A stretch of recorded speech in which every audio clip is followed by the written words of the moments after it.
Do you know what the number one thing I look for in thrift stores? Jewelry boxes. I love a good jewelry box makeover. I try to find ones that are in perfect working order, all its parts are there.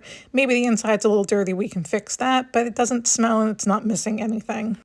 The first thing I do with them is take them apart so I can get a really good clean finish on everything, including taking out the glass and any little hinges or magnetic pieces. Anything that comes off before I clean it. I give it a good cleaning, and then I get my Dixie Belle bonding gloss because it usually has a slick finish on it and I want to make sure that my paint stays for longevity. I give it a quick coat of bonding gloss. Now on furniture I would normally do 2 coats, but this I just give it one even coat, and that gives me an adhesion property and prevents any bleed through.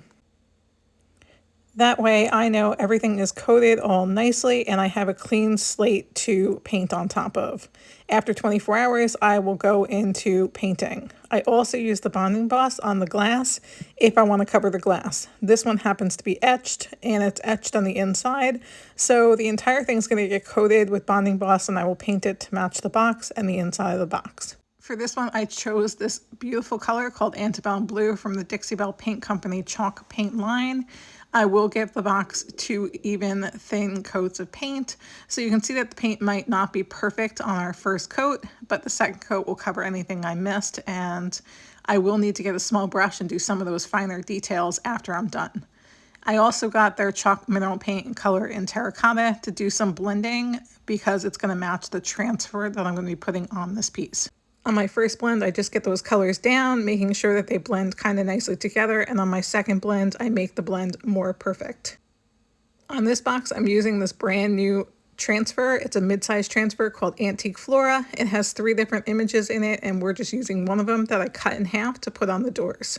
The color in it is so beautiful. I knew it would go great with Antebellum and that little bit of mix of terracotta inside.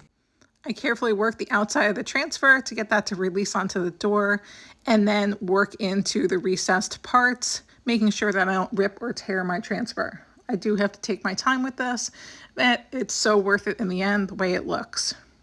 Once I get it down, I rub my fingers over it, just making sure that it's laying really nicely, and then I get out some Best Dang Wax in brown. This is just going to give me a little antiquing around the corners and edges of all my drawers and doors, and it gives me a little bit of that antique feel and another dimension to the paint. I'm putting it on, and before it has a time to set up, I'm wiping it back, just leaving kind of like an antique haze behind.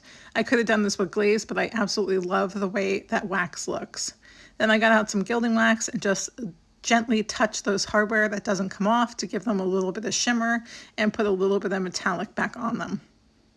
I absolutely love how this box turned out. It turned out better than I thought it was gonna, and the Antique Flora transfer was just perfect on it. I hope that the next time you're in a thrift store, you're inspired to pick up one of these jewelry boxes and give it a makeover. It's a lot of fun and it can be anything.